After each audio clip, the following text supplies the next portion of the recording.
Kisah kegagahan dan kesederhanaan singa padang pasir. Betapa pentingnya kita sebagai umat muslim menengok sejarah atau peristiwa yang terjadi pada masa lampau. Sebab sejarah merupakan teladan yang patut kita contoh untuk mengarungi kehidupan masa depan. Yang pastinya yang kita contoh adalah teladan kebaikan. Sebab Rasulullah SAW diutus ke muka bumi semata-mata untuk menyempurnakan akhlak. Dalam hal ini, kita bisa memetik pelajaran dalam kisah Sayyidina Umar bin Khattab. Sayyidina Umar bin Khattab memiliki keberanian dan kegagahan dalam memperjuangkan membela agama serta kebenaran. Sayyidina Umar bin Khattab adalah khalifah kedua setelah wafatnya Sayyidina Abu Bakar As-Siddiq. Ketika Sayyidina Umar bin Khattab dilantik sebagai khalifah, keluarlah pidatonya yang terkenal. "Hai manusia, aku telah dipilih menjadi pemimpin kamu. Padahal aku bukanlah orang yang terbaik di antara kamu. Kalau tidaklah karena aku melihat keutamaan keteguhan yang dapat melindungi kalian, berat rasanya aku memikul amanah ini." Pada waktu beliau diangkatnya sebagai khalifah, seakan-akan beliau terasa berat menjabat sebagai khalifah. Sebab beliau berpikir betapa beratnya menunggu perhitungan baginya di akhirat nanti. Kalau bisa, beliau hanya ingin jadi Umar saja, bukanlah seorang khalifah. Akan tetapi umat muslim telah memilih beliau sebagai khalifah setelah sepeninggalnya Sayyidina Abu Bakar As-Siddiq. Jadi sangatlah benar sabda Nabi, jangan pernah memberikan satu jabatan kepada orang yang memintanya. Sebab jika seseorang telah meminta satu jabatan, apalagi masih memakai sogokan dan upeti-upeti, yang pasti ada tendensi dan ambisi. Setelah Sayyidina Umar menjadi khalifah, sebagai suatu teladan dapat kita contoh beberapa sifat dari Sayyidina Umar sebagai khalifah, diantaranya sikapnya terhadap keluarganya. Setelah Sayyidina Umar menjadi seorang khalifah, beliau tidak memberikan keistimewaan fasilitas kepada keluarganya, meskipun beliau menjabat sebagai khalifah yang saat ini setara dengan presiden. Ketika beliau hendak mengeluarkan peraturan atau undang-undang itu lebih dahulu dibicarakan di tengah keluarganya. Umar berkata kepada istri dan anak-anaknya, "Ini akan ada undang-undang. Siapa di antara kalian mau mentaati dipersilahkan, yang tidak mau mentaati juga dipersilahkan. Akan tetapi saya ingatkan, kalau ada dari keluarga Umar yang melanggar peraturan yang saya keluarkan ini, maka saya akan menghukumnya 2 kali lipat, karena dia keluarga saya."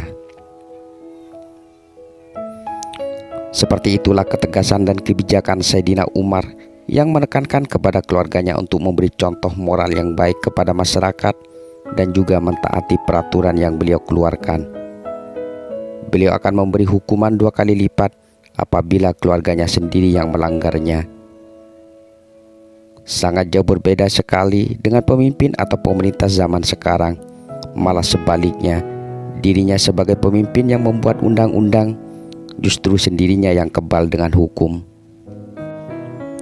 Maka tidak salah jika orang berkata bahwa undang-undang dan peraturan pemerintah zaman sekarang tidak berlaku bagi pejabat tinggi negara, melainkan hanya berlaku bagi rakyat jelata saja.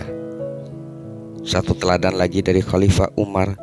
Suatu hari beliau mendatangi rumah putranya, yaitu Abdullah bin Umar. Ketika Khalifah Umar masuk, dilihatnya Abdullah bin Umar sedang makan daging. Dengan melihat hal itu, Sayyidina Umar marah dan merah mukanya. Lalu beliau berkata kepada Abdullah, "Wahai Abdullah, jangan mentang-mentang kau anak khalifah kamu bisa makan yang enak-enak. Lihatlah rakyat kita masih banyak yang kelaparan dan kesusahan." Jadi Khalifah Umar lebih memikirkan dan lebih menyayangi rakyatnya dibandingkan keluarganya. Contoh kedua yang perlu kita teladani dari Khalifah Umar yaitu kesederhanaannya. Khalifah Umar adalah satu-satunya pemimpin setingkat presiden kalau saat ini. Beliau hanya punya jubah 2 dan satunya adalah punya anaknya. Dan jubahnya bukan jubah yang istimewa, akan tetapi terdapat beberapa tambalan. Suatu ketika Sayyidina Umar pernah terlambat sholat Jumat. Beliau naik mimbar untuk berkhutbah. Beliau langsung meminta maaf kepada jemaah karena terlambat dengan menyampaikan alasan keterlambatannya. Beliau terlambat bukan karena hal-hal yang lain, akan tetapi beliau terlambat karena masih menunggu jubahnya kering. Ketika Sayyidina Umar bin Khattab diangkat sebagai seorang khalifah, beliau mengangkat Amr bin As sebagai gubernur di Mesir. Kehidupan Amr bin As sangat mirip layaknya seorang kaisar, memiliki istana megah dan pakaiannya sangat bagus-bagus. Di sebelah istana Amr bin As ada sebuah gubuk riot. Melihat gubuk tersebut, Amr bin As merasa terganggu. Gubuk tersebut milik orang Yahudi. Akhirnya orang Yahudi pemilik gubuk dipanggil oleh Amr bin As. Amr bin As pun berkata, "Wahai orang Yahudi, tanah dan gubukmu saya akan bebaskan, akan saya beli, karena di areal tanahmu akan dibangun sebuah masjid." Orang Yahudi tersebut tidak mengizinkan tanahnya dibeli. Akan tetapi Amr bin As tetap bersikeras untuk menggusur gubuk Yahudi tersebut. Orang Yahudi tersebut akhirnya pergi ke Madinah untuk melaporkan perbuatan gubernur kepada Khalifah Umar. Dalam perjalanannya dari Mesir menuju Madinah, orang Yahudi tersebut berpikir dan membanding-bandingkan, kalau gubernurnya saja istananya begitu megah, apalagi istana khalifahnya. Kalau gubernurnya kejam, apalagi khalifahnya. Sesampai orang Yahudi di pintu kota Madinah, dia menemui seorang yang tidur di bawah pohon kurma. Lalu orang Yahudi bertanya kepadanya, "Kalau boleh bertanya, apakah Anda tahu di mana istananya Khalifah Umar bin Khattab?" Seseorang yang ditanya tersebut memberitahu dan berkata, "Istananya Khalifah Umar ada di atas lumpur. Pengawalnya adalah yatim piatu, orang-orang miskin dan orang-orang lemah. Pakaian kebesarannya adalah malu dan takwa." Orang Yahudi itu berkata, "Saya tidak mengerti dengan maksud perkataan Anda." Orang yang ditanya itu berkata, "Itulah Khalifah Umar bin Khattab." Bertanya lagi orang Yahudi itu, "Lalu sekarang Khalifah Umar di mana?" Orang yang ditanya tersebut menjawab, "Sekarang Khalifah Umar ada di depan Bapak." Orang Yahudi itu tercengang dan berpikir, ternyata khalifah yang ditanya dialah orangnya. Dengan setika itu, orang Yahudi tersebut gemetar dan keringatan. Lalu Sayyidina Umar bertanya, "Bapak dari mana?" Si Yahudi menjawab, "Dari Mesir, Tuan.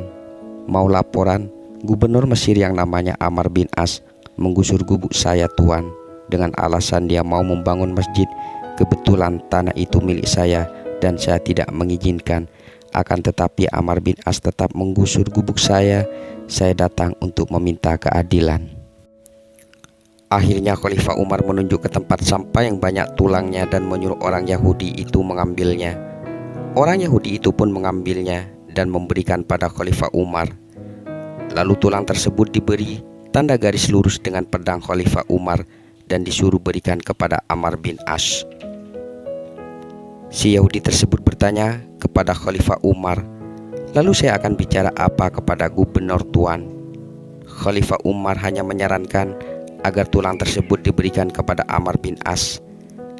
Akhirnya orang itu kembali ke Mesir dengan membawa tulang unta yang diberi tanda garis lurus oleh Khalifah Umar. Sesampai di Mesir, orang Yahudi itu menemui gubernur Amr bin As dan berkata, "Tuan Gubernur, saya baru datang dari menghadap Khalifah Umar." Kemudian Khalifah Umar menitipkan tulang ini dan disuruh memberikan kepada Tuan Gubernur. Dengan melihat tulang yang tergores lurus dengan ujung pedang, gemetar badannya Amr bin As dan segera memanggil pejabat-pejabatnya agar membatalkan proyeknya dan menyuruh gubuk Yahudi itu agar didirikan kembali. "Ada apa sebenarnya, Tuan Gubernur?" tanya orang Yahudi tersebut. "Kamu tahu, ini adalah nasihat pahit buat saya dari Khalifah Umar." Seolah-olah beliau bilang, "Hai Gubernur Amr bin As, jangan mentang-mentang engkau sedang berkuasa. Pada suatu saat engkau akan menjadi tulang-tulang seperti ini. Maka selagi kamu masih hidup dan berkuasa, berlaku lurus dan adillah kamu seperti lurusnya garis di atas tulang ini. Lurus, adil, jangan bengkok. Sebab kalau kamu bengkok, nanti aku yang akan meluruskan dengan memakai pedangku. Dengan melihat kebijakan Amirul Mukminin Umar bin Khattab, orang Yahudi berpikir bahwa Islam itu adil, yang pada akhirnya orang Yahudi itu mengizinkan dan memberikan tanahnya secara cuma-cuma untuk pembangunan masjid, dan ia pun masuk Islam. Satu tauladan lagi yang sangat memprihatinkan, bahwa Sayyidina Umar bin Khattab setingkat presiden sampai memiliki hutang untuk memenuhi kebutuhan hidupnya. Hal itu didengar oleh Sayyidina Ali bin Abi Thalib dan para sahabat-sahabat yang lain, akhirnya berkumpul dan berunding untuk menaikkan gaji dan honor Khalifah Umar. Akan tetapi mereka tidak berani bicara langsung kepada Khalifah Umar bin Khattab. Akhirnya mereka meminta bantuan Habsyah, putri Sayyidina Umar, untuk menyampaikan hal itu kepada ayahnya. Akhirnya Habsyah pun berkata kepada Umar bin Khattab, "Wahai ayah, bagaimana kalau honor ayah ditambah supaya hutang ayah bisa terbayar?" kata Habsyah. Lalu Sayyidina Umar menjawab dengan tegas, "Habsyah putriku, engkau adalah istri Rasulullah. Sekarang aku ingin bertanya kepadamu, suamimu makan daging atau makan yang enak-enak?" Habsyah menjawab, "Bukan ayah, beliau hanya makan roti gandum." Lalu Umar bin Khattab bertanya lagi, "Tempat tidurnya beliau apakah kasur yang empuk?" Habsyah menjawab, "Bukan ayah, tempat tidur beliau adalah anyaman daun kurma dan kain kasar." Bertanya lagi Sayyidina Umar, "Pakaian yang dibelikan untukmu berapa banyak?" "Cuma 2 potong ayah," jawab Habsyah. Sayyidina Umar pun menjelaskan dan berkata, "Itulah guru yang saya teladani, orang yang paling saya cintai, dan beliau orang yang saya ikuti. Itulah kesederhanaan Khalifah Umar bin Khattab. Bahkan setelah Khalifah Umar wafat, hutangnya ditanggungkan kepada anaknya yaitu Abdullah bin Umar, dan akhirnya rumah Sayyidina Umar dijual untuk melunasi hutang beliau." Akan tetapi pemimpin atau khalifah zaman sekarang sangatlah jauh berbeda. Mereka berprinsip mumpung jadi pemimpin, dengan segala cara meraup kekayaan negara untuk kepentingan pribadinya, laksana hewan gurita. Sedang Sayyidina Umar bin Khattab lebih mementingkan kesejahteraan rakyatnya ketimbang dirinya. Beliau adalah pemimpin yang tegas, adil, bijaksana, dan sederhana. Beliau adalah khalifah yang paling berani di medan perang, paling khusyuk ketika jadi imam dalam sholat, ketika membaca ayat Al-Quran tentang neraka, nangis berurai air mata beliau. Kesederhanaan Khalifah Umar bukan lewat teori atau lewat penataran seluruh aparat dan pejabat tinggi negara, akan tetapi melalui contoh konkret dengan memberikan tauladan yang sederhana, tegas, adil, bijaksana, jujur, dan penuh kebaikan.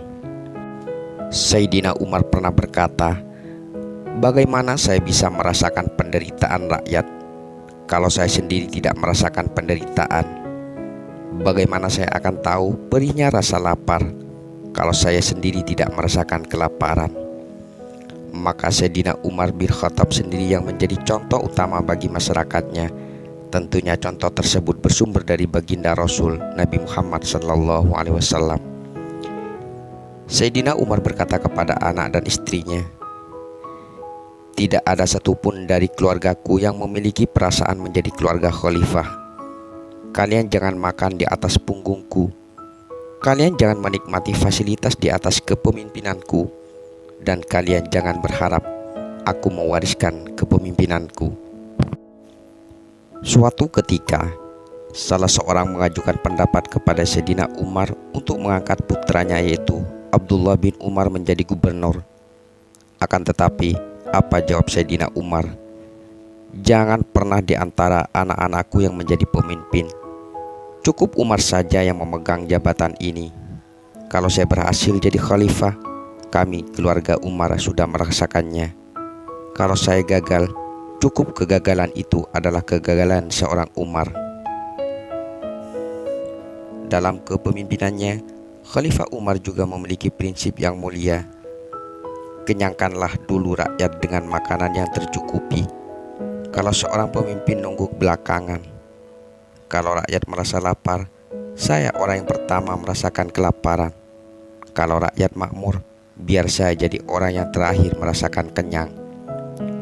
Akan tetapi, kebanyakan pemimpin saat sekarang, ketika rakyat merasakan penderitaan dan kelaparan, justru pemimpinnya yang kekenyangan.